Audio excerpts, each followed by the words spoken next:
जी बेटा, अस्सलाम वालेकुम। हेलो। जी बच्चों, आवाज़ आ रही है?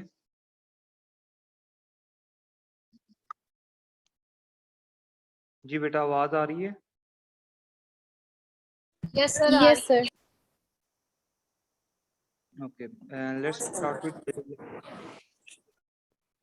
अच्छा, एक्चुअली थोड़ी सी चेंजिंग की है मैंने। आज का हम लोगों का लेक्चर था regarding examination of the thoracic spine. ठीक है, तो बेटे थोड़ा सा वेट कर लें, अजान हो जाए तो फिर स्टार्ट करते हैं। ठीक है।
जी बच्चों, अच्छा, मैं कह रहा था कि आप लोगों का थोड़ा सा चेंज किया है आज। हाँ, एक्चुअली हम लोगों का लेक्चर था regarding examination of thoracic spine. बच्चों, आवाज़ आ रही है? Yes, sir. sir.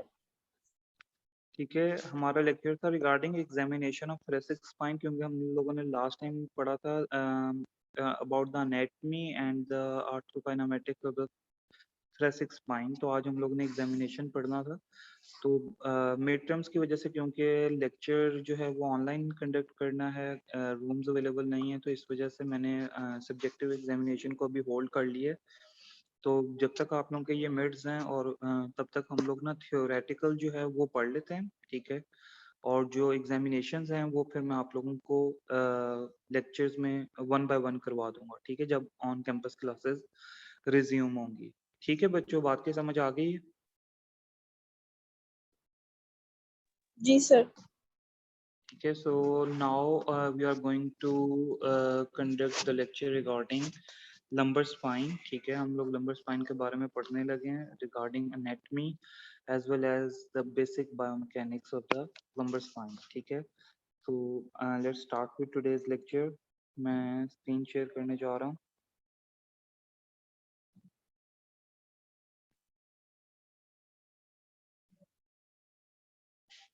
ओके,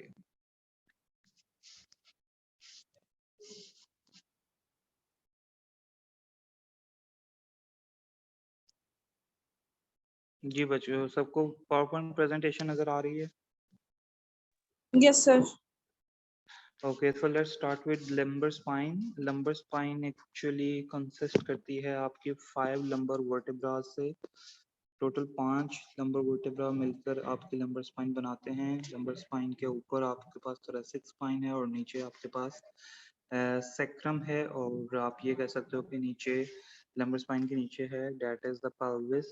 ठीक है, sacrum is the integral part of the pelvis। ठीक है, सेक्रम जो है वो एट द टाइम 2 जॉइंट्स बना रही है ऊपर लंबर स्पाइन के साथ, जो बना रही है that is the lumbosacral junction. ठीक है, और जो pelvis के साथ इनोमिनेट बोन्स के साथ बना रही है that is the sacroiliac joint. ठीक है, सो 5 लंबर वर्टिब्रास हैं, इनके दरमियान इंटरवर्टिब्रल डिस्क्स हैं। ठीक है, जो कि एक्चुअली वेट बेयरिंग का काम कर रही हैं।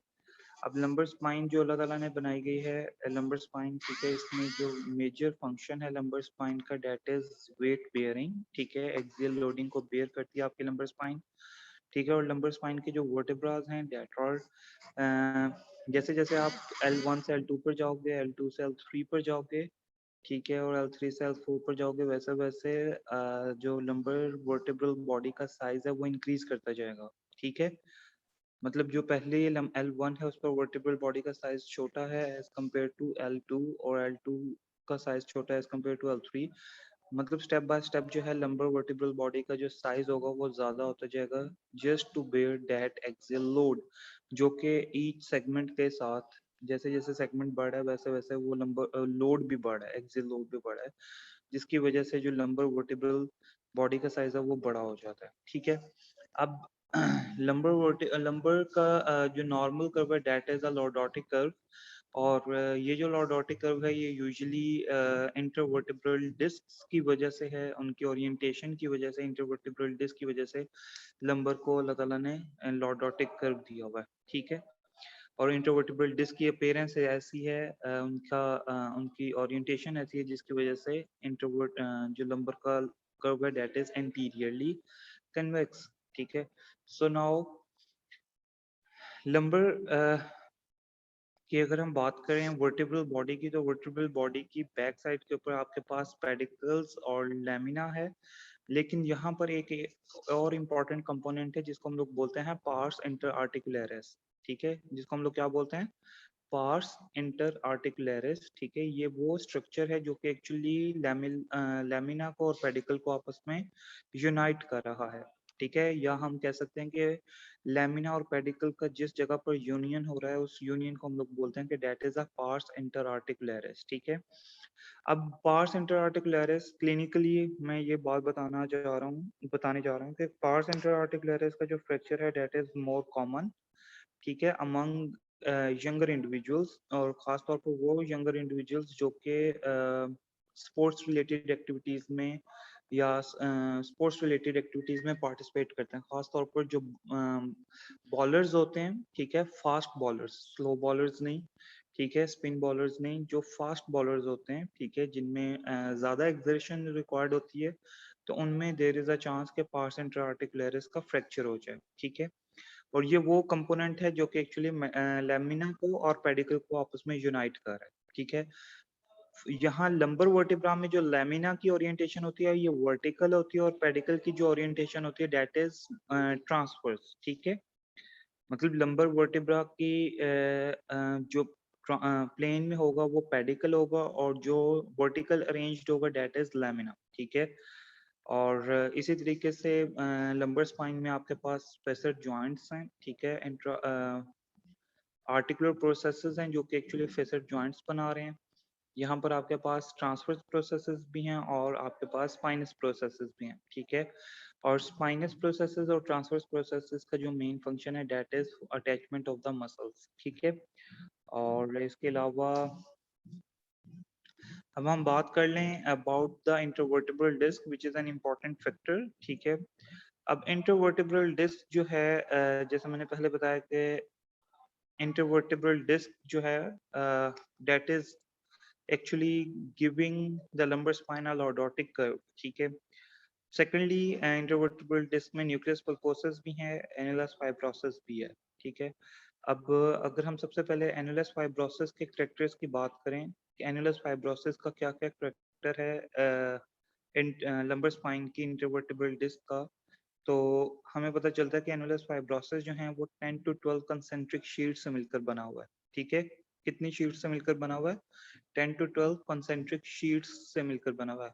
आप ऐसे कह सकते हो कि जो रिंग्स सिंपली रिंग है, ठीक है, और वो टोटल 12 नंबर हैं रिंग्स के जो कि एक्चुअली एनुलस फाइब्रोसिस बना रहे हैं। बेटा बात की समझ आ रही है? Yes, जी sir. बच्चों, so these are 10 to 12 in number, these are concentric sheets, ठीक है। अब वो कहते हैं कि ये जो 10 to 12 concentric sheets हैं, इनमें से हाफ जो हैं वो राइट साइडेड ओरिएंटेड हैं और हाफ जो हैं वो लेफ्ट साइड पे ओरिएंटेड हैं। मीन्स टू से, और ये जो ओरिएंटेशन है, ये जो ऑपोजिट डायरेक्शन में ओरिएंटेशन है, ये 1 by 1 है। For example the very first ring और द कंसेंट्रिक शीट अगर वो राइट साइडेड ओरिएंटेड है, तो जो वेरी नेक्स्ट शीट होगी सेकंड नंबर की, वो लेफ्ट साइड पर ओरिएंटेड होगी, एंड सो ऑन। जो थर्ड शीट होगी that will be oriented in the right direction and the fourth sheet will be oriented in the left direction. ठीक है बेटा, बात की समझ आ रही है? मतलब हाफ जो कंसेंट्रिक शीट्स हैं वो राइट साइडेड ओरिएंटेड हैं, हाफ जो कंसेंट्रिक शीट्स हैं वो लेफ्ट साइड पर ओरिएंटेड हैं। ठीक है सर जी बेटा। सर हमने एग्जामिनेशन ऑफ थोरेसिक स्पाइन नहीं अभी पढ़ा, वो बाद में पढ़ना है अभी। बेटा यही तो बता रहा हूँ कि मैं, अब आप लोगों के ऑनलाइन क्लासेस है ना, तो आप लोगों को इस तरीके से समझ नहीं आएगी। ठीक ओके है, ठीक है। इसलिए यस थ्योरी है वो पढ़ के पहले पढ़ लेते हैं हम लोग जितने ऑनलाइन क्लासेस हो रही हैं। ठीक है, यस और बाद में सब्जेक्टिव पढ़ लेंगे जब आपके ऑन कैंपस क्लासेस रिज्यूम होंगी। ठीक है बेटा। Yes sir. ओके, सो बेटा ये जो 10 to 12 कंसेंट्रिक शीट्स हैं, इसमें से मैंने क्या बात की है कि हाफ कंसेंट्रिक शीट्स जो हैं वो राइट साइडेड ओरिएंटेड हैं और हाफ कंसेंट्रिक शीट्स जो हैं वो लेफ्ट साइड पर ओरिएंटेड हैं। ठीक है, इसका मतलब क्या है कि जब राइट साइडेड रोटेशन अगर होगी तो लेफ्ट साइड वाली जो शीट्स होंगी जिनकी लेफ्ट साइड पर ओरिएंटेशन है, वो राइट साइडेड रोटेशन को क्या करेंगी? प्रिवेंट करेंगी। ठीक है, मतलब जब राइट साइड के रोटेशन को हाफ कंसेंट्रिक शीट्स क्या करेंगी? प्रिवेंट करेंगी, और अगर एक साइड दूसरी साइड की अगर आप रोटेशन करने जा रहे हो तो हाफ जो होंगी वो एट अ टाइम क्या करेंगी? उस साइड की रोटेशन को प्रिवेंट करेंगी। ठीक है, कहने का मकसद क्या है कि एट द सेम टाइम, ठीक है, एक ही टाइम के ऊपर आपके पास 100 के 100 शीट्स नहीं है जो कि उस रोटेशन को प्रिवेंट करेंगी, बल्कि हाफ एक साइड की रोटेशन को प्रिवेंट करेंगी, हाफ दूसरी साइड की रोटेशन को प्रिवेंट करेंगी। बेटा बात की समझ आ गई है? सर ऑपोजिट साइड में प्रिवेंशन होगी शीट की कि सेम साइड पे? ऑपोजिट साइड पे, अगर राइट साइडेड ओरिएंटेड है तो वो लेफ्ट साइड की मूवमेंट को रिस्ट्रिक्ट करेंगी, अगर लेफ्ट साइडेड ओरिएंटेशन है तो वो राइट साइड की रोटेशन को करेंगे।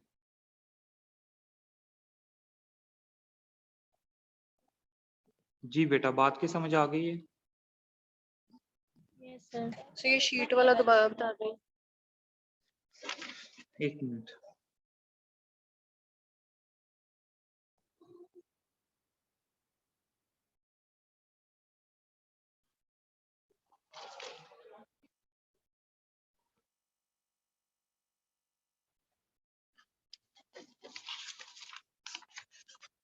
बेटा जस्ट लाइक दिस, ए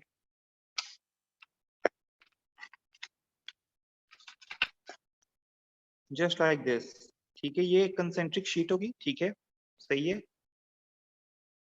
अब लेट से इसकी अगर ओरिएंटेशन है लेफ्ट साइड की, ये देख लो इसका, ये जो दिस वन, ये लेफ्ट साइडेड ओरिएंटेड है। ठीक है, इसके फाइबर्स अगर लेफ्ट साइडेड ओरिएंटेड हैं तो इससे ऊपर जो एक शीट होगी, ठीक है, द वेरी नेक्स्ट शीट इसके ऊपर, ठीक है, साइड पे, वो क्या होगी? इसकी ऑपोजिट साइड पे उसकी ओरिएंटेशन होगी, राइट साइडेड ओरिएंटेशन होगी।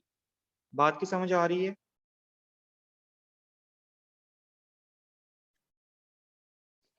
जी बच्चों, नजर आ रहा है? यस सर आ रहे हैं। ठीक है, तो समझ आ गई इस बात की कि ये एक कंसेंट्रिक शीट है। पूरा जो रिंग होता है, ठीक है, हम उस रिंग की बात करें कि ये एक कंसेंट्रिक शीट है। इसमें ओरिएंटेशन जो है वो लेफ्ट साइड की है, तो अगली कंसेंट्रिक शीट के अंदर जो ओरिएंटेशन होगी फाइबर्स की वो क्या होगी, ऑपोजिट साइड की होगी, ठीक है, एंड सो ऑन। मतलब वन बाय वन जो है इनकी जो डायरेक्शन है वो ऑपोजिट होती जाएगी। जी बेटा बात की समझ आ गई है? Yes sir. नाउ वो कहते हैं कि ये जो कंसेंट्रिक शीट्स हैं, ठीक है, इनमें यूजुअली वो कहता है कि जो एनुलस फाइब्रोसिस है ये मेजरली बनता है with the help of type 1 collagen. Type 1 collagen is the most stiffer type of collagen, ठीक है। सो एनुलस फाइब्रोसिस में जो सबसे ज्यादा कंपोजिशन है वो किसकी है, टाइप 1 कोलेजन की है, ठीक है। क्योंकि यहाँ पर एनुलस फाइब्रोसिस का क्या काम है कि उसने न्यूक्लियस पल्पोसिस को भी इंटेक्ट रखना है, और सेकंड इंपॉर्टेंट जो फंक्शन है एनुलस फाइब्रोसिस का वो ये है कि उसने अननेसेसरी मूवमेंट भी अलाउ नहीं करनी, मींस टू से कि उसने वर्टिब्रल सेगमेंट को भी स्टेबिलिटी प्रोवाइड करनी है, ठीक है। यहाँ पे एनुलस फाइब्रोसिस के दो फंक्शन है, डेट इज वाई इसमें जो कोलेजन की टाइप है डेट इज टाइप 1 कोलेजन, ठीक है, which is the most stiffer type, ठीक है। ये इसका पहला करेक्टर क्या है कि 10 to 12 कंसेंट्रिक शीट्स हैं। दूसरा करेक्टर क्या है कि हर concentric sheet one by one concentric sheet की जो डायरेक्शन है वो ऑपोजिट होती जाएगी। अगर फर्स्ट कंसेंट्रिक शीट की डायरेक्शन राइट साइडेड है तो लेफ्ट नेक्स्ट की क्या होगी, लेफ्ट साइडेड होगी। थर्ड की क्या होगी, अगेन राइट साइडेड होगी, तो फोर्थ की लेफ्ट साइडेड होगी। This is the second character. Third character क्या है कि एनुलस फाइब्रोसिस में जो मेजर कंपोजिशन है वो किसकी है, टाइप 1 कोलेजन की, that is the most stiffer type of collagen, ठीक हो गया। And the next one is the के एनुलस फाइब्रोसिस की जो ये जो कंसेंट्रिक शीट्स की हम बात कर रहे हैं, ठीक है, इन कंसेंट्रिक शीट्स की जो ओरिएंटेशन होगी बेटा ये 65 डिग्रीज पर ओरिएंटेड होंगी, ठीक है। ये क्या ओरिएंटेड होंगी, 65 डिग्री पर ओरिएंटेड होंगी फ्रॉम द ट्रांसवर्स प्लेन, ठीक है। अब आप डिटरमिन करो कि एनुलस फाइब्रोसिस की ये जो कंसेंट्रिक शीट्स हैं, ठीक है, इनकी डायरेक्शन क्या होगी, जस्ट लाइक दिस, ठीक है, फ्रॉम द हॉरिजॉन्टल प्लेन, ठीक है, जस्ट लाइक दिस। बेटा नजर आ रहा है सबको? No sir. एक मिनट।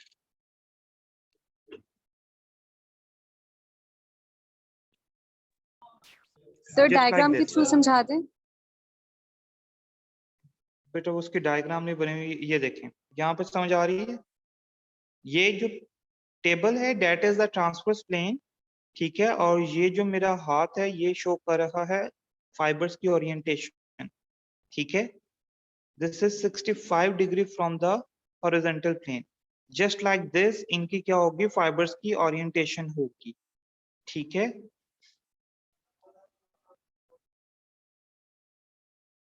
जी बेटा नजर आ रहा है? Annulus yes sir. फाइबर्स के फाइबर्स का एंगल है। ये बेटा कंसेंट्रिक शीट की ओरिएंटेशन है। अगर अगर ये मैं लेट से राइट साइडेड कंसेंट्रिक शीट की बात कर रहा हूँ, जो लेफ्ट साइडेड कंसेंट्रिक शीट की अपीयरेंस होगी वो ऐसे होगी, ठीक है, सही है। ओके। अब क्रॉस अरेंजमेंट, इस क्रिस क्रॉस अरेंजमेंट का फायदा क्या है, इस क्रिस क्रॉस अरेंजमेंट का सबसे ज्यादा फायदा क्या है कि ये प्रिवेंट करेगी forward at the same time forward bending plus rotation. ये जो हम लोग फॉरवर्ड बेंडिंग के साथ रोटेशन ऐड करते हैं, जब हम लोग नीचे झुककर कोई भारी चीज उठाने की कोशिश करते हैं फ्रॉम द साइड, मतलब हमारी पैरों की साइड के ऊपर या हमारे साइड के ऊपर कोई चीज पड़ी हुई है भारी और हम झुक कर रोटेट होके अगर कोई चीज उठाने की कोशिश करते हैं, तो ये जो ओरिएंटेशन है ये इस चीज को प्रिवेंट करेगी, ठीक है।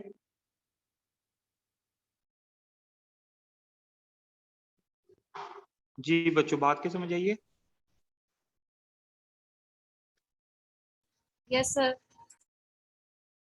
नाउ एनुलस फाइब्रोसिस जो है वो एज के साथ इसके नंबर ऑफ लेयर्स जो हैं वो कम होती जाती हैं, with increasing age the number of annulus fibrosis layers, ठीक है, डिक्रीजेस।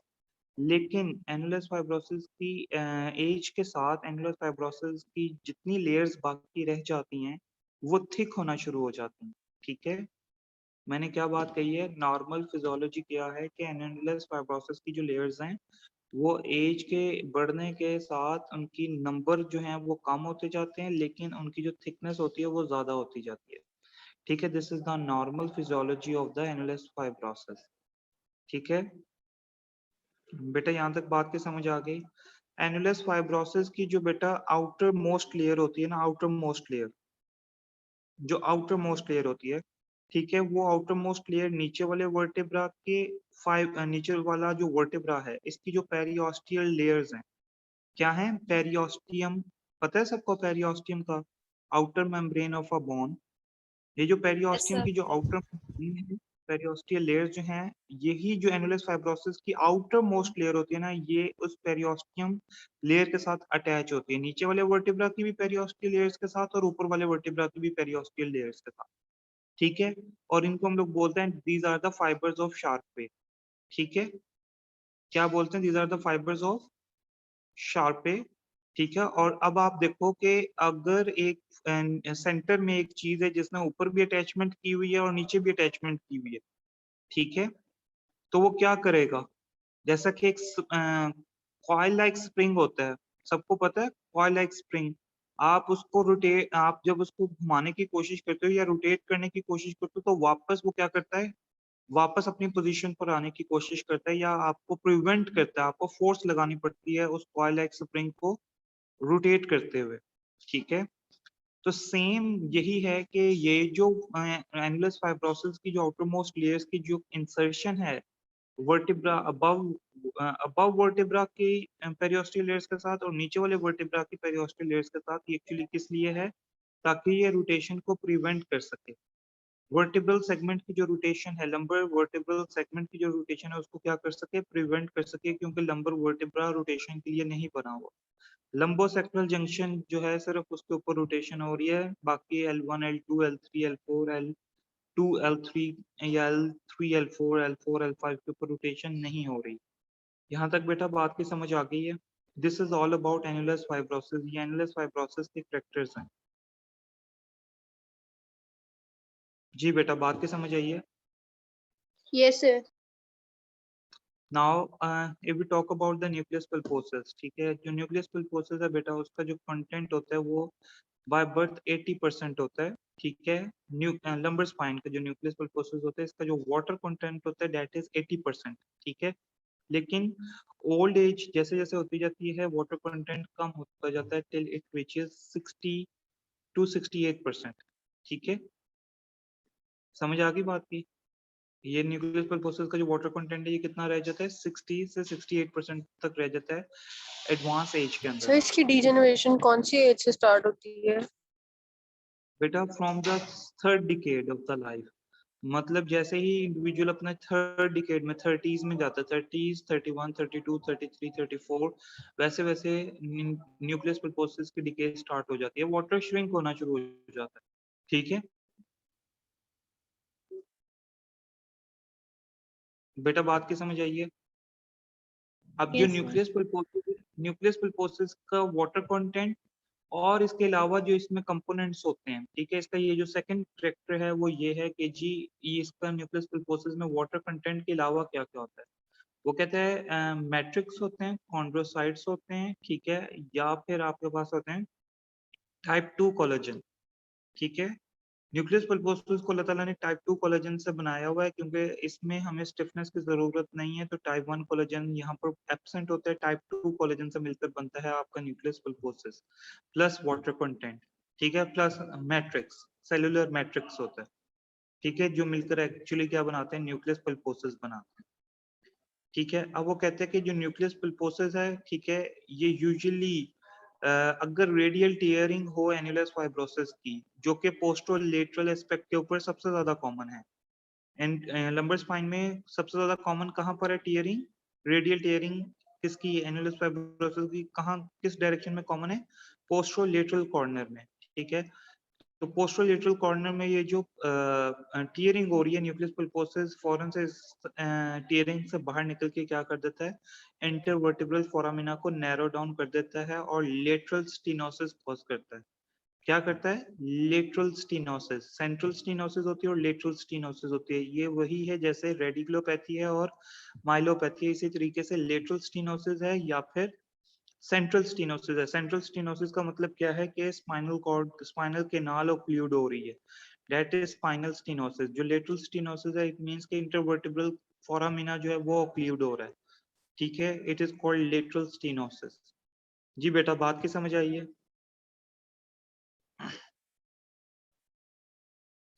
जी बच्चों, बात की समझ आई है पार्टिसिपेंट्स? चाहिए रिपीट कर दें प्लीज। बेटा जो रेडियल टीयरिंग है एन्युलस फाइब्रोसिस की इन लंबर स्पाइन में, वो यूजुअली पोस्ट्रोलेटरल डायरेक्शन में कॉमन होती है। पोस्ट्रोलेटरल डायरेक्शन में वो कहते हैं कि जैसे ही टीयरिंग होती है एन्युलस फाइब्रोसिस की, न्यूक्लियस पल्पोसस बाहर आके इंटरवर्टिब्रल फोरामिना को ओक्लूड कर देता है। याद होगा जब हम लोगों ने बात की थी कि जी जो सेंट्रल, जब अगर पोस्ट्रोमीडियल टीयरिंग होगी तो फिर क्या होता है, आपकी स्पाइनल कैनाल में न्यूक्लियस पल्पोसस एंटर होता है। जब पोस्ट्रोलेटरल होती है तो फिर आपका न्यूक्लियस पल्पोसस किस में मूव करता है, इनटू द इंटरवर्टिब्रल फोरामिनास, ठीक है। तो जैसे ही वो इंटरवर्टिब्रल फोरामिना में आएगा, इंटरवर्टिब्रल फोरामिना की रूट कैनाल ऑक्लूड हो जाएगी, जिसकी वजह से क्या होगा, आपकी लेटरल स्टेनोसिस डेवलप होगी, ठीक है। Yes sir. Now I'm going to share the screen to people.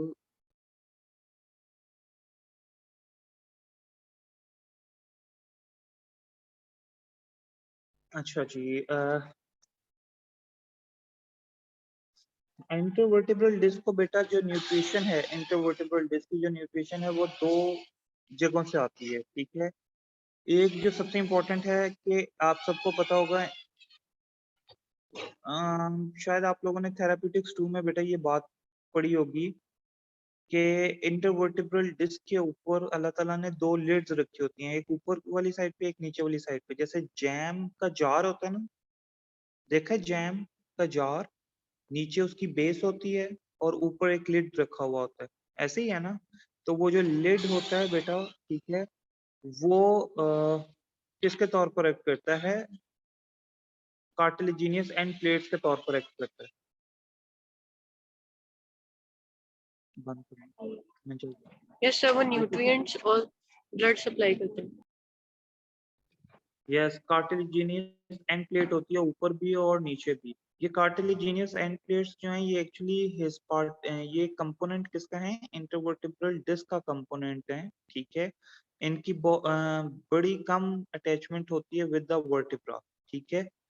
तो ये जो कार्टिलेजिनियस एंड प्लेट्स हैं, यहाँ पर इसके ऊपर अल्लाह ताला ने आर्टीरियल प्लेक्सस रखा हुआ होता है, ठीक है। कौन सा प्लेक्सस रखा होता है, एक arterial plexus with in the vertebral body.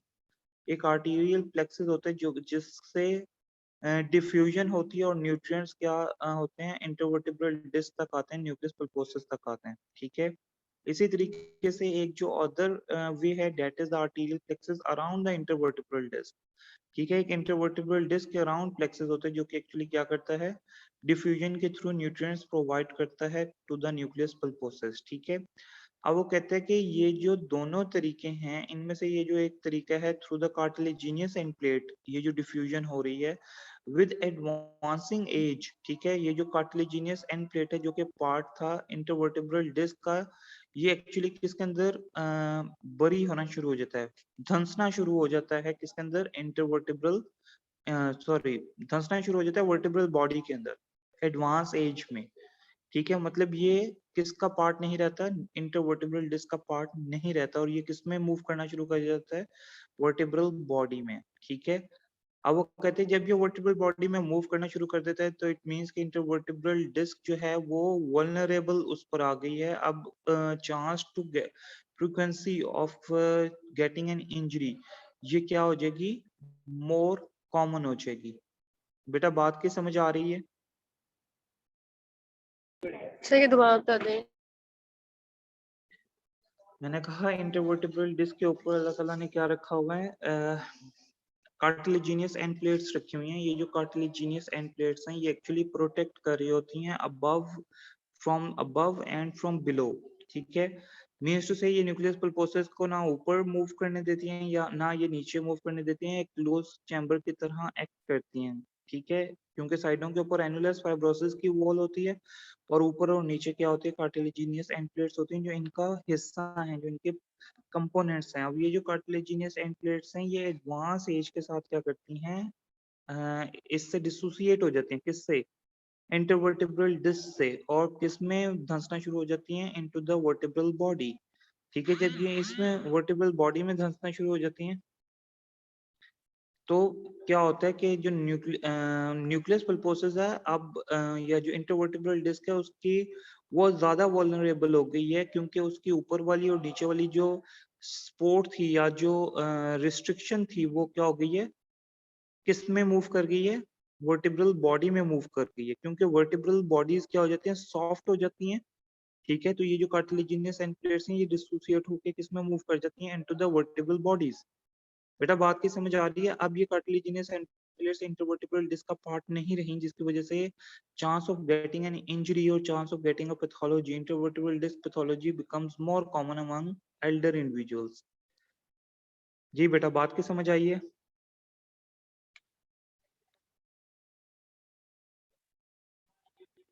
Ji participants. जी sir. Okay, so advance age में एक क्या काम होता है कि ये जो कार्टिलेजिनियस एंड प्लेट के थ्रू डिफ्यूजन हो रही है, ठीक है, that is through the arterial plexus। ठीक है, एक्चुअली कार्टिलेजिनियस एंड प्लेट के अंदर एक फोरामिना होता है जो कि आर्टीरियल प्लेक्सस को अंदर एंटर होने दे रहा होता है, या जहां से डिफ्यूजन हो रही होती है। वो फोरामिन जो होता है वो एडवांस एज के साथ आफ्टर 20 इयर्स, ठीक है, वो जो फोरामिना होता है वो ऑक्लूड होना शुरू हो जाता है, जिसकी वजह से क्या होती है, आर्टीरियल जो सर्कुलेशन है, ठीक है, वो खत्म हो जाती है। मतलब कि एक सोर्स जो है न्यूट्रिएंट्स का वो खत्म हो जाता है इंटरवर्टिब्रल डिस्क का, जब ये फोरामेन कार्टिलेजिनस एंड प्लेट में जो फोरामेन है वो ऑक्लूड होना शुरू हो जाए एडवांस एज के साथ।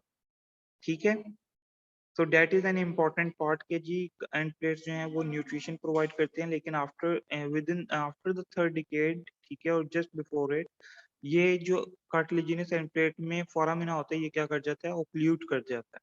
ठीक है, अब इंटरवर्टिब्रल फोरामिना में अगर हम बात करें कि जी इंटरवर्टिब्रल फोरामिना की एंटीरियर बाउंड्री कौन बना रहा है और पोस्टीरियर बाउंड्री कौन बना रहा है, तो ये सब आपको कॉमनली आप सबको पता है कि एंटीरियर बाउंड्री जो है that is going to be make by the intervertebral disc. ठीक है, और जो पोस्टीरियर बाउंड्री है, ठीक है, that is going to be made with the help of ligamentum flavum as well as facet joint. ठीक है, फेसेट जॉइंट जो है और जो लिगामेंटम फ्लेवम है वो एक्चुअली क्या कर रहा है? बाउंड्री बना रहा है किसकी? पोस्टीरियर इसकी पोस्टीरियर नर्व रूट कैनाल की या इंटरवर्टिब्रल फोरामिना की। ठीक हो गया।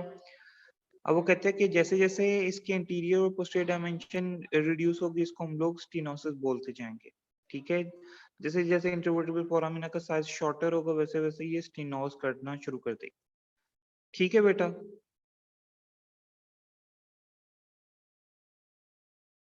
अब वो कहते हैं कि लंबर जॉइंट्स में दो इंपॉर्टेंट जॉइंट्स हैं। एक जॉइंट जो बनता है वो बनता है इंटरवर्टिब्रल डिस्क का with the two vertebras above and below, इसको हम लोग बोलते हैं इंटरवर्टिब्रल जॉइंट। और दो जॉइंट्स बनते हैं साइडों के ऊपर, that is called facet articulation. ठीक है, अब वो कहते हैं कि यहाँ पर जो फेसेट जॉइंट्स हैं, ठीक है, इनकी जो शेप है वो यूजुअली सी शेप्ड होती है या जे शेप्ड होती है। ठीक है, और यही जो इनकी जे शेप है या सी शेप है ये एक्चुअली क्या करती है? रोटेटरी मूवमेंट को प्रिवेंट भी करती है और as well as forward bending को भी प्रिवेंट करती है। ठीक है, मतलब एक्सट्रीम रेंज पे या बियॉन्ड एक्सट्रीम रेंज पर जाने से मना करती है क्या? आपके फेसेट जॉइंट की ओरिएंटेशन जो कि सी शेप्ड है या जे शेप्ड है। ठीक है, सेकेंडली वो क्या कहते हैं? वो कहते हैं कि जी जो फेसेट जॉइंट का कैप्सूल है, ठीक है, इसकी जो पोस्टीरियर बाउंड्री है, सही है, that is mostly the stronger one. ये जो फेसेट जॉइंट की जो पोस्टीरियर बाउंड्री है ये बहुत स्ट्रॉन्ग होती है। ठीक है, क्योंकि इसमें मल्टीफिडस जो मसल है उसकी ओरिएंटेशन भी और उसके फाइबर्स भी प्रेजेंट है। ठीक है, जबकि वो कहते हैं कि ये जो एंटीरियर बाउंड्री है, ठीक है, फेसेट जॉइंट की, दैट इज यूजुअली थिन, ठीक है, और अक्सर एब्सेंट होती है। मतलब कि फेसेट जॉइंट की एंटीरियर बाउंड्री पे कोई कैप्सूल प्रेजेंट नहीं होता। ठीक है, सिवाय इसके कि जो लिगामेंटम फ्लेवम है वो एंटीरियरली क्या करे, सपोर्ट प्रोवाइड करे। ठीक है, फेसेट जॉइंट में मेनिस्कॉइड्स प्रेजेंट होते हैं। जैसे मेनिस्कस हमारी नी जॉइंट में प्रेजेंट है, वैसे ही फेसेट जॉइंट में भी मेनिस्कॉइड्स प्रेजेंट होते हैं। अब वो कहते हैं इन मेनिस्कॉइड्स का फायदा क्या होता है, ये इनसे क्या फर्क पड़ता है। एक तो सबसे पहले वो कहता है कि ये जॉइंट कैविटी को, फेसेट जॉइंट की जो कैविटी है उसको फिल करते हैं। ठीक है, उसके बाद वो कहते हैं कि जी सरफेस एरिया को इंक्रीज कर देते हैं, और लास्ट में क्या है कि ये सरफेसेस को, आर्टिकुलर सरफेसेस को प्रिवेंट करते हैं from damaging concentration of the forces. ठीक है बेटा, बात की समझ आ रही है कि फेसेट जॉइंट्स में जो मेनिस्कॉइड्स हैं उनका क्या फंक्शन है, जॉइंट कैविटी को फिल करना, सरफेस एरिया को इंक्रीज करना, और तीसरा क्या है कि ये सरफेस, आर्टिकुलर सरफेसेस को प्रोटेक्ट करते हैं फ्रॉम डैमेजिंग फोर्सेस। जी बच्चों, बात की समझ आ रही है। Yes sir. पार्टिसिपेंट कहाँ गुम है बच्चों, कहाँ पे हो? Yes sir. सर इधर यस ही सर, है, सब समझ आ रही है। कोई बच्चा आवाज नहीं सुन रहा मेरे ख्याल से। तो सर आपको आवाज आ रही है? बेटा आवाज तो आ रही है, लेकिन मैं 3 से 4 दफा पूछता हूँ तो फिर आपको भी जाके आवाज आती है।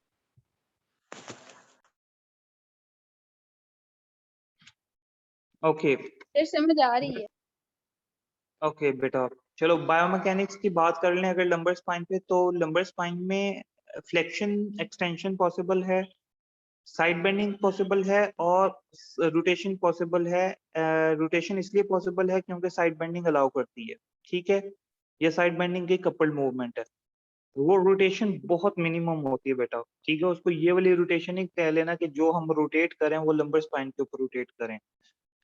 जो प्योर रोटेशन है या जो एक्सियल रोटेशन है वो होती है लंबोसेक्रल जंक्शन के ऊपर। जो वैसे लंबर स्पाइन के ऊपर जो रोटेशन पॉसिबल है वो किसकी वजह से पॉसिबल है?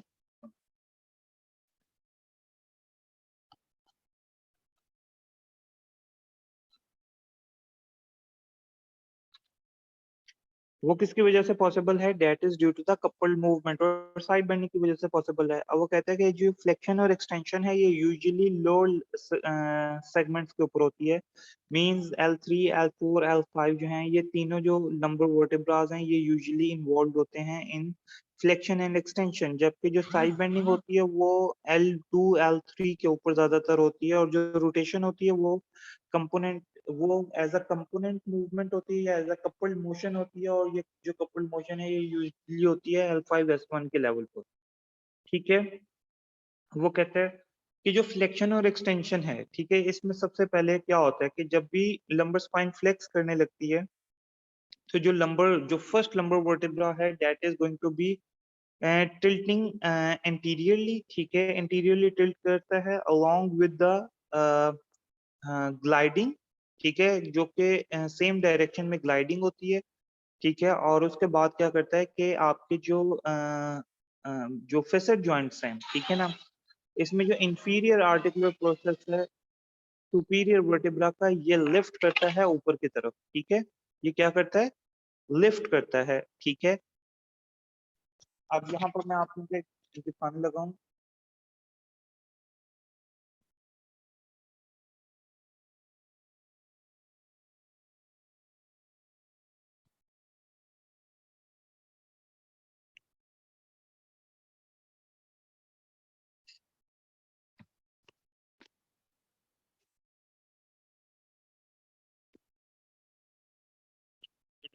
लाइट काफी जा रही है।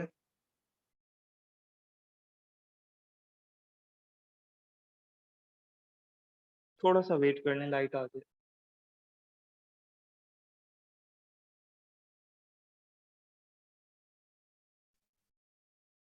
ज्यादा टाइट क्यों है?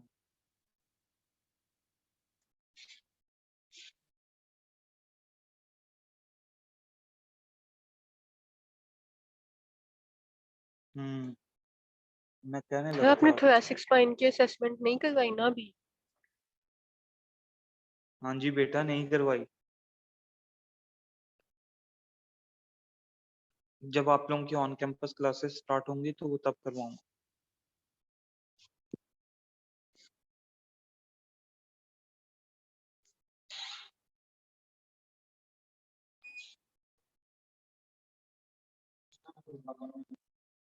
शुक्रिया।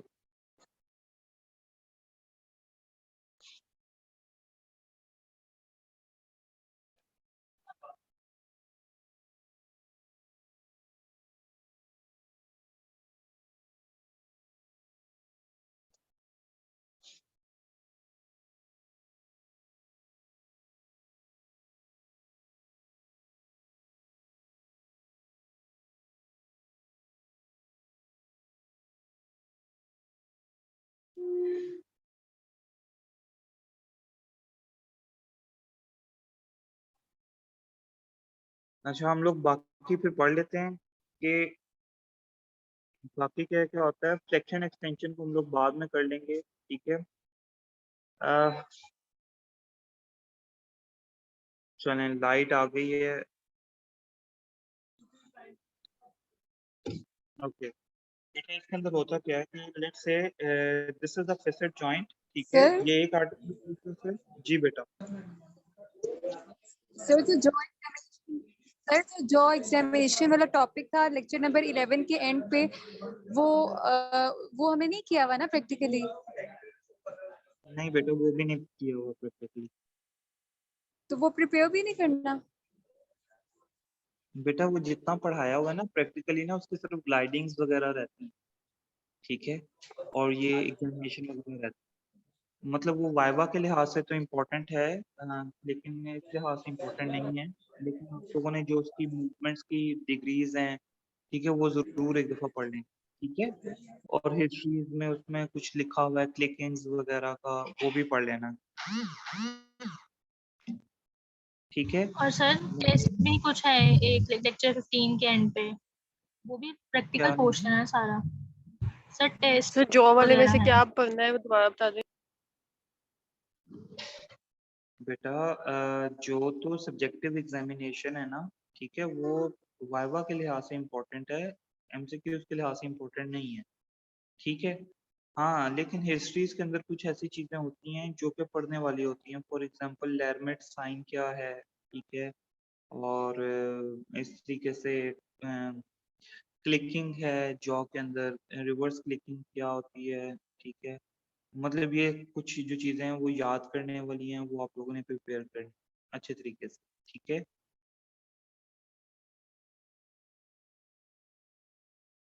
सर आपको कहा था एक बार प्रैक्टिस करवा दें, आपने नहीं करवाई एमसीक्यूज की। बेटा टाइम ही नहीं मिला मुझे आप उनको प्रैक्टिस करवाने का। आप लोगों का 9 जुलाई को है पेपर के 7 को है? सर 9 को है और उससे पहले थर्सडे को भी है हमारा 8 को। अच्छा, वेडनेसडे को करवा दूं एक दफा? नहीं सर, तो फिर वो थर्सडे वाला मिक्स हो जाएगा। आप लोग प्रिपेयर करो बेटा, इंशाल्लाह ताला अच्छा होगा, ठीक है। परेशान होने की बात नहीं है। सर चलें, हम लंबर्स फाइन, कॉन्सेप्ट भी क्लियर करते हैं, लेकिन वो लंबर्स सर जब आप एमसीक्यू देते हैं तो वो समझ नहीं आती। बेटा समझने की कोशिश किया करें, स्टेटमेंट के ऊपर ज्यादा फोकस किया करें। अगर आप स्टेटमेंट समझ लेंगे तो बेटा इजीली आंसर फाइंड आउट हो जाता है। आप स्टेटमेंट पढ़ा करें ज्यादा से ज्यादा, और अपने कॉन्सेप्ट्स को एक दफा क्लियर कर लें कि अच्छा ये रोलिंग है इस डायरेक्शन में, रोलिंग है इस डायरेक्शन में, ग्लाइडिंग है। मैं इससे ज्यादा तो कुछ नहीं पूछ सकूंगा ना, ठीक है। इसी के अकॉर्डिंग पूछूंगा, तो इसमें परेशान होने की बात ही नहीं है। इनको फिंगर टिप्स के ऊपर याद कर लें कि जिस डायरेक्शन में रोलिंग है इस डायरेक्शन में ग्लाइडिंग है, ये कपल्ड मूवमेंट हो रही है तो ऐसे हो रहा है और वैसे हो रहा है, ठीक है। ठीक है सर, थैंक यू। अच्छा बेटा सर जिनके बैक टू बैक 2 पेपर हैं, जो जेरोंटोलॉजी का और आपका, वो आप फिर कैसे अरेंज करेंगे? बेटा वो आप जेरोंटोलॉजी की कौन है resource person? Sir doctor Munib है। सर मुनीब है वो हम लोग बात कर लेंगे बेटा। या आप लोगों का सर मुनीब का पेपर पहले हो जाएगा या फिर मेरा पेपर पहले हो जाएगा। जो भी पेपर पहले होगा उसके बाद सर मुनीब वाला हो जाएगा या मेरा हो जाएगा, ठीक है, vice versa. Okay sir. Okay, beta, we were talking about the movement biomechanics of the lumbar spine flexion, ठीक है। वो कहते हैं कि जब भी lumbar spine flex करते हैं तो ये जो vertebra है, ठीक है, ये anteriorly tilt करता है, roll करता है anteriorly, ठीक है, और at the same time इसकी anterior direction में gliding होती है इस vertebra, ठीक है।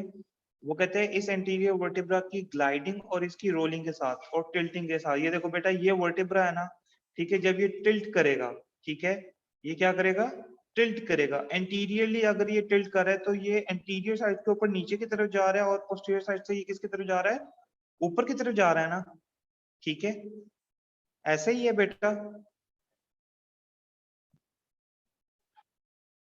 जी बच्चों, यस सर ऐसे ही है। ठीक है। तो जब ये पीछे से ऊपर की तरफ जाएगा तो जो फेसेट जॉइंट है, फेसेट यहाँ पर जो फेसेट जॉइंट की ओरिएंटेशन होती है वो 90 डिग्री पर होती है।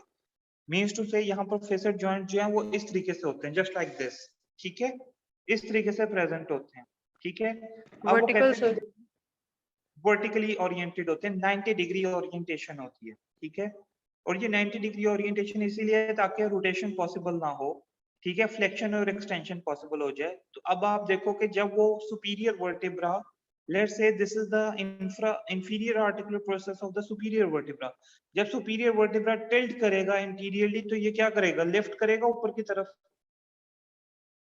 क्योंकि ये बैक साइड के ऊपर प्रेजेंट है ना, ठीक है। तो मैंने क्या कहा था कि जब वर्टिब्रा टिल्ट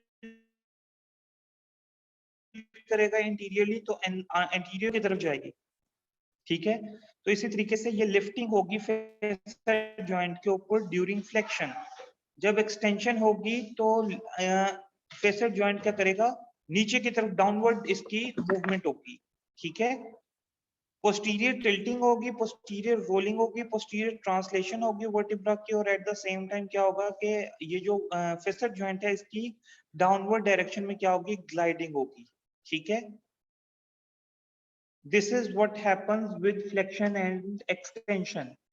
बाद में आपकी बात आ जाती है साइड बेंडिंग एंड रोटेशन की। तो साइड बेंडिंग और रोटेशन को हम लोग कपल्ड मूवमेंट के तौर पर एक्सप्लेन करते हैं, और इस कपल्ड मूवमेंट को एक्सप्लेन करने के लिए हम लोगों ने क्या चीज पढ़ी हुई है, दैट इज फेराडेज लॉ, ठीक है।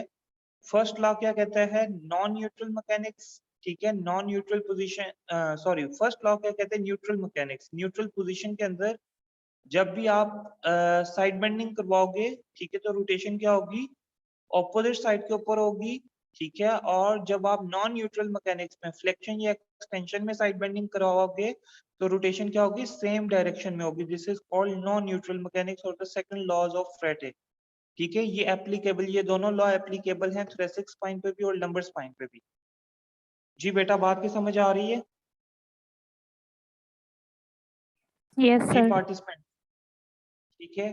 तो अब सिंपल सी Yes, बात sir. क्या है कि जब भी साइड बेंडिंग होगी, let's say non neutral mechanics की साइड बेंडिंग हो रही है, मींस फ्लेक्शन के अंदर जाके क्या हो रही है, साइड बेंडिंग हो रही है, ठीक है। राइट फ्लेक्शन है, राइट साइड बेंडिंग है, तो इट मींस के राइट साइडेड रोटेशन होगी, ठीक है। तो राइट साइडेड रोटेशन क्या करेगी कि राइट साइडेड रोटेशन में आपका जो फेसेट जॉइंट है राइट साइड का, ठीक है, वो एक्सटेंशन की तरफ जाएगा, और जो लेफ्ट साइड का फेसेट जॉइंट है वो किसकी तरफ जाएगा, फ्लेक्शन की तरफ जाएगा, ठीक है। क्योंकि फ्लेक्शन के अंदर राइट साइड बेंडिंग के साथ क्या है, सेम साइड की कपल्ड मूवमेंट है, that is right sided rotation. तो राइट साइडेड रोटेशन में क्या होगा, राइट साइड का फेसेट जॉइंट किसमें जाएगा, एक्सटेंशन की तरफ जाएगा, और लेफ्ट साइड का फेसेट जॉइंट किसकी तरफ जाएगा, फ्लेक्शन की तरफ जाएगा, ठीक है। जी बच्चों, बात की समझ आ गई है?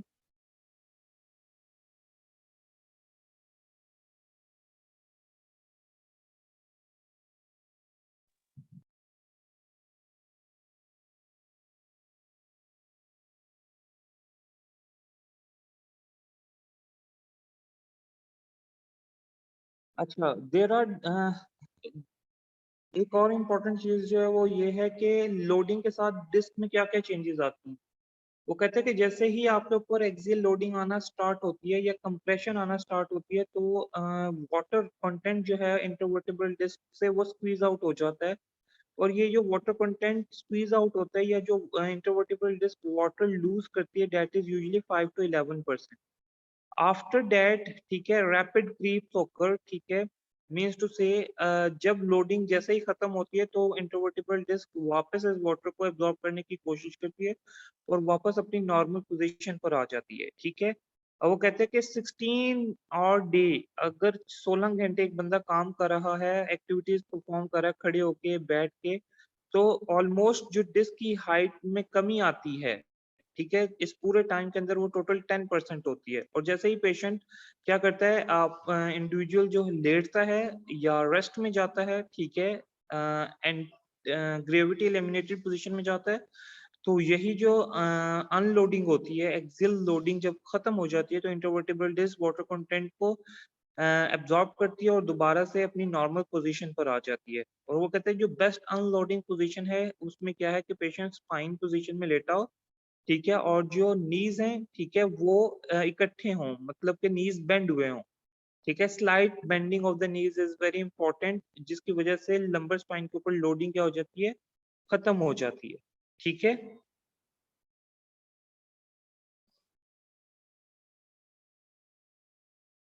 और वो कहते हैं कि जैसे जैसे इंटरवर्टेबल डिस्क जैसे जैसे एज ज्यादा होती जाती है इंटरवर्टेबल डिस्क जो है वो ड्राई होती जाती है मोर स्टिफर होती जाती है और लेस डिफॉर्मेबल होती जाती है। ठीक है अब ये जितनी भी कंटेंट है ड्राई होना ये भी नुकसानदेह है स्टिफर हो जाना स्टिफर चीज जो है वो जल्दी ब्रेक हो जाती है एज कम्पेयर टू ऐसी चीज जो कि प्लायबल हो। ठीक है मीन्स जिसमें इतनी ज्यादा स्टिफनेस ना हो वो विद दी फोर्स क्या करती है अपनी शेप को चेंज कर लेती है। ठीक है और उस शॉक को एब्जॉर्ब भी कर सकती है लेकिन एज के जैसे जैसे एज बढ़ती जाती है ये स्टिफ होती जाती है।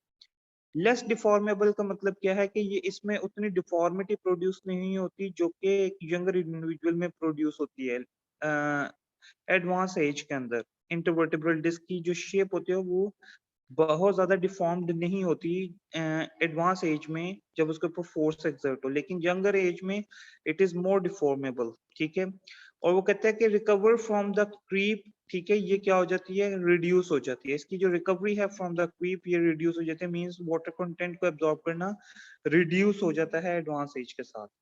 ठीक है अब आप सबको पता है कि लास्ट जो बेसिक लेक्चर्स थे मैनुअल थेरेपी के उसमें हम लोगों ने बात की बल्कि सॉरी थेरापेटिक्स 2 में हम लोगों ने बात की हुई है या आप लोगों ने पढ़ा होगा रिगार्डिंग ग्लोबल स्टेबलाइजर्स और द कोर स्टेबलाइजर्स और the local stabilisers. Global muscles कौन कौन से हैं लंबर स्पाइन में रेक्टस एब्डोमिनस है इंटरनल ओब्लिक है एक्सटर्नल ओब्लिक है क्वाड्रेटस लंबोरम के लेटरल फाइबर्स हैं और लंबर इलियोकोस्टालिस मसल्स है। ठीक है जबकि जो लोकल मसल्स हैं ठीक है लोकल स्टेबलाइजर्स में या लोकल मसल्स में आपके पास जो है वो ट्रांसवर्स एब्डोमिनस है ठीक है डी फाइबर्स हैं क्वाड्रेटस लंबोरम के ठीक है मल्टीफिडस है और इसके अलावा लॉन्गिसिमस थ्रेसिस है और इलियोकोस्टालिस है। ये मसल जो हैं ये लोकल स्टेबलाइजर्स हैं आप सबको पता है इनके फंक्शन का ग्लोबल स्टेबलाइजर्स मूवमेंट प्रोड्यूस करते हैं लोकल स्टेबलाइजर्स स्टेबिलिटी प्रोवाइड करते हैं। ठीक है अब वो कहते हैं there are two concepts of providing stability to the lumbar spine one is bracing mechanism और other one is the deep corset mechanism. ठीक है वो कहते हैं कि जो ब्रेसिंग मैकेनिज्म है इसमें क्या है कि एब्डोमिनल मसल्स क्या करते हैं कॉन्ट्रैक्ट करते हैं ठीक है और गेव वायर्स के तौर पर एक्ट करते हैं। आप सब लोगों ने पढ़ा होगा सुपरफिशियल मसल का फंक्शन के ये गेव वायर्स के तौर पर एक्ट करते हैं। ठीक है वो कहते हैं कि जैसे ही गेव वायर्स के ये जो ब्रेसिंग मैकेनिज्म है it is just like a brace और it is just like an orthosis. ठीक है ये डिफरेंट गे वायर्स के तौर पर एक्ट करते हैं और स्टेबिलिटी प्रोवाइड करते हैं। ठीक है जैसा कि आप लोगों ने कभी लंबर बेल्ट पहने हुए देखे किसी को तो लंबर बेल्ट की साइडों के ऊपर और पीछे ना कुछ रॉड लाइक स्ट्रक्चर्स प्रेजेंट होते हैं वर्टिकली अरेंज स्ट्रक्चर्स होते हैं दैट आर मच हार्डर और स्टिफर। ठीक है जो कि एक्चुअली स्टेबिलिटी प्रोवाइड करते हैं लंबर स्पाइन को। तो वो कहते हैं ये जो लॉन्ग गेव वायर्स हैं, ठीक है, या जो ये मसल्स हैं लंबर स्पाइन के, ये भी इसी तरीके से वर्टिकल ओरिएंटेशन कर लेते हैं during any movement of the lumbar spine, और ये स्टेबिलिटी प्रोवाइड करते हैं। This is what we called a brace mechanism. लेकिन वो कहते हैं इससे ज्यादा जो इम्पोर्टेंट और जो मोस्ट एक्सेप्टेबल मैकेनिज्म है, that is the deep corset mechanism. Deep corset mechanism क्या कहता है कि ये जितने भी एब्डोमिनल मसल्स हैं ये एक सिलेंड्रिकल वॉल बना लेते हैं, ठीक है, all around the lumbar spine, ठीक है। और ये जो सिलेंड्रिकल वॉल है, इसके ऊपर अल्लाह ताला ने लिड रखी हुई है किसकी? डायफ्राम की, और नीचे लिड रखी हुई है, बेस रखी हुई है किसकी? एब्डोमिनल पेल्विक मसल्स की, पेल्विक गिर्डल के जितने भी मसल्स हैं उनकी क्या है? लिड रखी हुई है। और ऊपर क्या है? अल्लाह ताला ने डायफ्राम की लिड रखी हुई है। तो अब ये क्लोज्ड चैम्बर के तौर पर एक्ट कर रहा है। तो जैसे ही वो कहता है कि कोई एक्टिविटी होने लगती है, तो ये जो क्लोज चैम्बर है इसमें इंट्रा एब्डोमिनल प्रेशर इंक्रीज कर जाता है, और जैसे इंट्रा एब्डोमिनल प्रेशर इंक्रीज करता है तो आपके स्पाइन को स्टेबिलिटी प्रोवाइड करता है। ठीक है बेटा, यहाँ तक बात की समझ आ गई है डीप कॉर्सेट मैकेनिज्म की और ब्रेसिंग मैकेनिज्म की? Yes, sir. This is all about the lumbar spine, ठीक है। और इंशाल्लाह ताला हम लोग नेक्स्ट लेक्चर में भी थ्योरेटिकल पढ़ेंगे कुछ भी, ठीक है। लेकिन बेटा मुझे इस चीज का बहुत हुआ है कि आप लोग इतने एक्टिवली पार्टिसिपेट नहीं कर रहे हो जितना आप लोगों को पार्टिसिपेट करना चाहिए, ठीक है। और पार्टिसिपेंट्स भी सिर्फ 31 हैं, 80 प्लस की स्ट्रेंथ है आप लोगों की।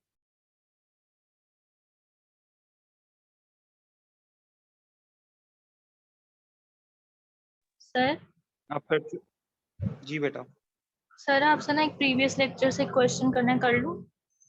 जी जी बेटा करो। सर वो जो अपर सर्वाइकल स्पाइन में आपने बताया था कि जो फ्लेक्शन में जो ग्लाइड है वो पोस्टीरियरली हो रही होती है और रोलिंग इंटीरियरली होती है। तो सर मैंने आपसे ना कंडाइल की मूवमेंट्स पूछनी है, वो कंफ्यूज कर रही हैं, फ्लेक्शन एक्सटेंशन में क्या होंगी वो थोड़ा बता दें प्लीज। ये देखो, जब जब फ्लेक्शन होती है ना, फ्लेक्शन, ठीक है बेटा, ये कंडाइल है, एक कंडाइल की मैं बात कर रहा हूँ। ये क्या करता है? रोल करता है आगे की तरफ, ठीक है।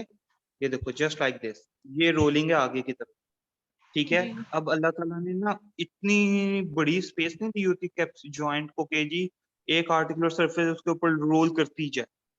होता क्या है कि जब एंटीरियरली रोल करती है तो ये फर्द करो आगे के आगे कैप्सूल आ गया। अब ये आर्टिकुलर सरफेस क्या करती है? पीछे की तरफ ग्लाइड करती है, इसको स्पेस और मिल जाती है, ये और रोल करती है, ठीक है। जब फिर रोल करती है, फिर आगे स्पेस आ जाता है, फिर ये करती है पीछे की तरफ ग्लाइड और आगे की तरफ रोल करती है, ठीक है। ये तब होता है जब convex to concave rule apply हो रहा होता है, ठीक है।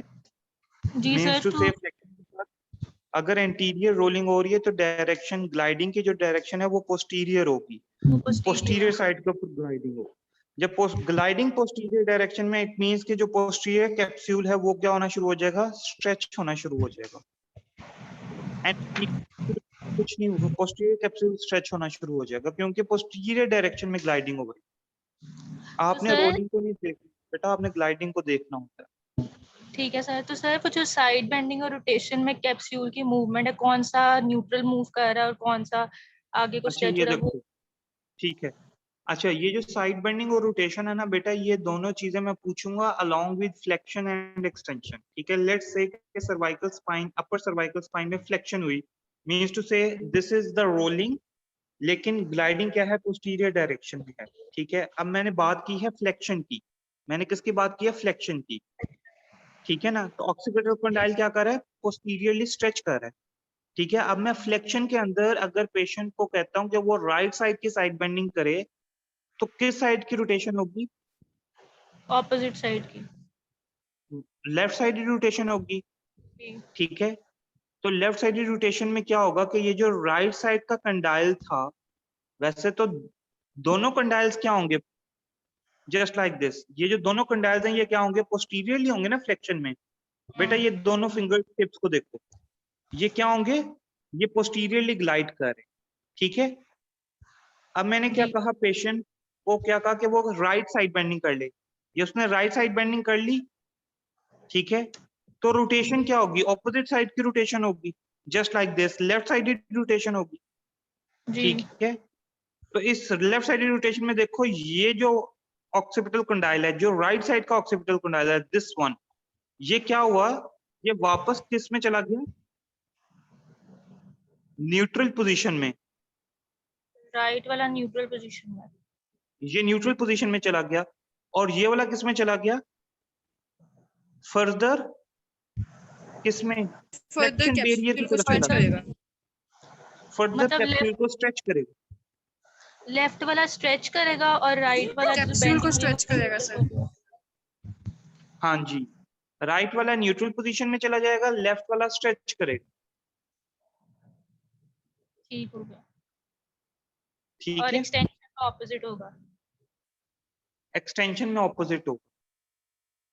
मतलब वहां पे राइट वाला आगे को मूव करेगा फर्दर स्ट्रेच, और लेफ्ट वाला न्यूट्रल पोजीशन में चला जाएगा। हाँ जी, ठीक हो गया, थैंक यू सर। ओके बच्चों, Thank you. अल्लाह हाफिज़।